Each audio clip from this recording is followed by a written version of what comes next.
This is the Vario 206L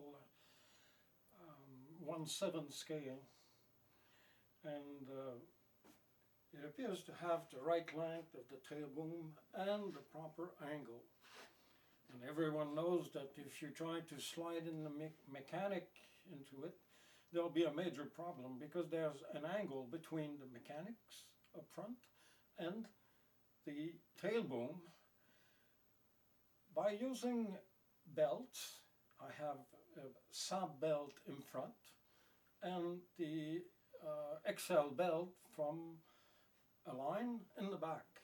I use hardware from Align in the back, a RJX Vector belt, and SAB 570 up front.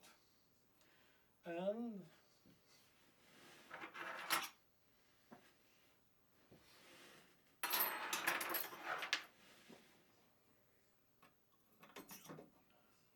belts bend.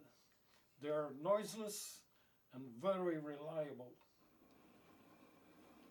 I can pick whichever rotation in the back and in the front. If I wish, I only have to use the first gen 700 size main pulley, and the only difference between the 570 and the 700 is the Torrington bearing inverted.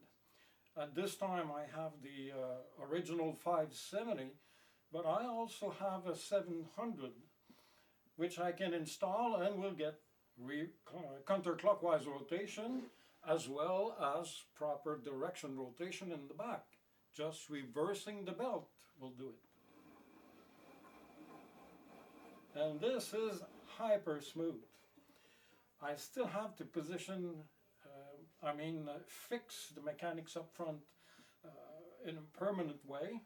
But before that, I have to align the tube here to make sure my belt is perfectly centered. My calculations were pretty good because I will have to lower the back by about 3 to 4 millimeters and leave the front like it is.